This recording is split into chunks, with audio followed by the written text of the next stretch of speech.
Assalamualaikum warahmatullahi wabarakatuh. Apa kabar para pemirsa yang budiman?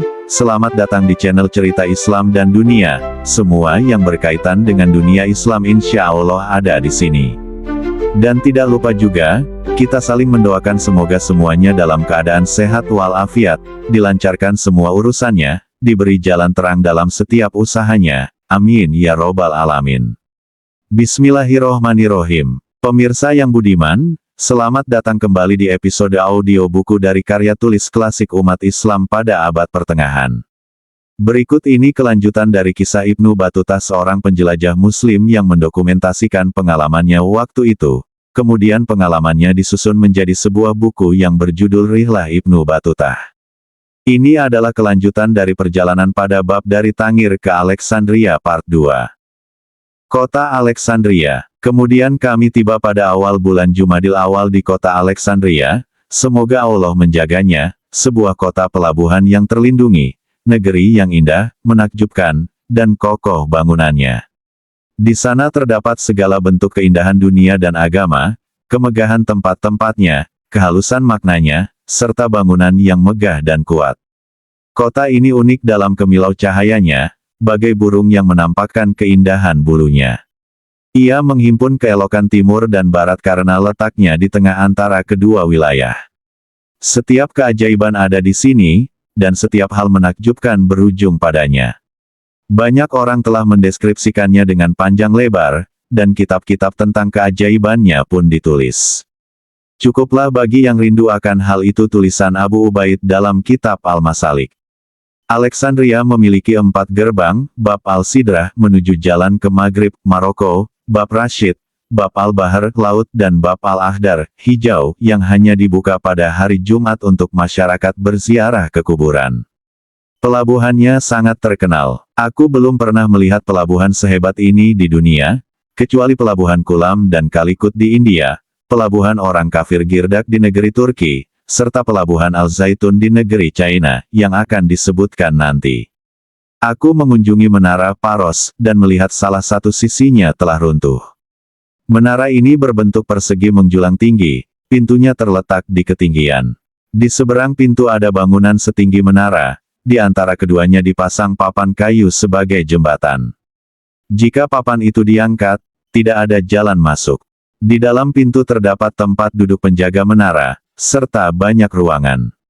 Lebar jalan di dalamnya 9 hasta, tebal dinding 10 hasta, dan lebar menara di setiap sisinya 140 hasta.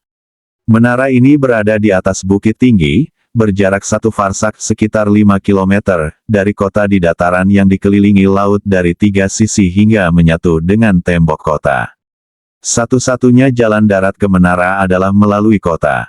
Di dataran ini juga terdapat pemakaman Alexandria. Ketika aku kembali ke Maghrib pada tahun 750 Hijriah, menara itu sudah hancur total sehingga tak bisa dimasuki atau dinaiki.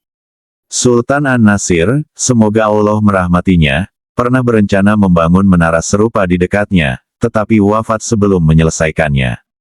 Di antara keajaiban kota ini adalah tiang marmer raksasa di luarnya yang disebut Amud al-Sawari, pilar tiang.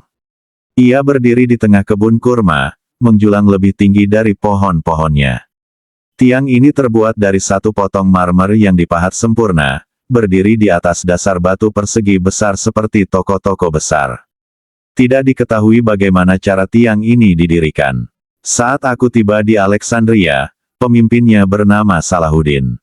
Di sana juga tinggal mantan Sultan Afrika yang diturunkan tahta, Zakaria Abu Yahya bin Muhammad bin Abi Hafs yang dikenal sebagai Al-Lahyani. Sultan An-Nasir memerintahkannya tinggal di istana kerajaan Alexandria dengan tunjangan 100 dirham per hari. Bersamanya ada anak-anaknya, Abdul Wahid, Misri, Iskandari, ajudan Abu Zakaria bin Yakub, dan Menteri Abu Abdullah bin Yasin. Al-Lahyani dan anaknya Iskandari wafat di Alexandria, Misri tetap tinggal di sana, sedangkan Abdul Wahid pindah ke Andalusia, Maghrib, dan Afrika hingga wafat di Pulau Jerba. Di antara ulama Alexandria adalah hakimnya, Imaduddin Al-Kindi, pakar linguistik terkemuka. Ia memakai sorban sangat besar yang belum pernah kulihat di timur maupun barat. Suatu hari kulihat ia duduk di mihrab, hampir seluruh mihrab dipenuhi sorbannya. Juga ada Fahrudin bin Al-Raikhi, hakim terpelajar. Dikisahkan bahwa kakek Fahrudin berasal dari Raigah yang belajar agama, lalu pergi ke Hijaz. Saat tiba di Alexandria di sore hari dengan kondisi miskin, ia enggan masuk kota hingga mendengar panggilan baik. Ia duduk dekat gerbang hingga semua orang masuk dan gerbang hampir ditutup. Penjaga gerbang kesal dan berkata sarkastis, "Masuklah, wahai hakim." Ia menjawab, "Hakim, insya Allah." Ia lalu masuk ke sebuah madrasah, tekun belajar, dan menjadi terkenal karena kesuhudannya. Saat Hakim Alexandria wafat, sementara banyak ulama berebut posisi itu, Sultan justru mengangkat Fahrudin. Para ulama sempat protes, tetapi seorang ahli nujum memperingatkan, "Jangan. Aku menghitung bintangnya, ia akan memimpin 40 tahun." Ternyata ramalan itu benar. Juga ada ulama seperti Wajihuddin Al-Sanhaji, hakim terkemuka, dan Syamsuddin bin Al-Tanisi, cendekiawan terkenal. Di antara wali Allah di sini adalah Syekh Abu Abdullah Al-Fasi. Dikatakan ia mendengar jawaban salam usai salat. Juga Syekh Khalifah, ulama zuhud yang bermimpi Rasulullah SAW menyuruhnya ziarah ke Madinah. Ia pun pergi, masuk Masjid Nabawi lewat bab as-salam, memberi salam, lalu duduk bersandar di pilar sambil menunduk disebut tazik oleh Sufi. Saat mengangkat kepala, ia menemukan 4 roti, susu, dan kurma untuk dimakan bersama muridnya. Ada pula Burhanuddin Al-Arai, zahid besar. Saat kujunjungi, ia meramalkanku akan mengunjungi India, Sin, dan China. Aku pun akhirnya bertemu ketiga orang yang ia sebut. Saat berpisah, ia memberiku uang yang kusimpan hingga dirampas perampok India di laut. Syekh Yakut Al-Habasi, murid Abu Al-Abbas Al-Mursi, yang merupakan murid wali Allah Abu Al-Hasan As-Syazili termasyhur dengan karamah. Yakut bercerita, Abu Al-Hasan selalu haji lewat Mesir Hulu, tinggal di Mekah mulai rayap hingga usai haji, lalu pulang lewat jalan darat.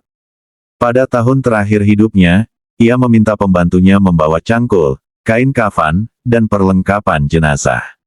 Di Hamitra, padang pasir dekat Aidab yang banyak serigala, ia wafat usai salat dan dikubur di sana.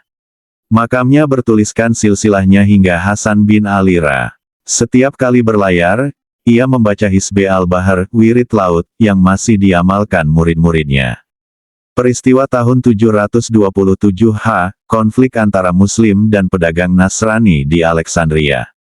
Wali kota Al-Karki membela Romawi dan mengurung Muslim di antara dua daun pintu gerbang.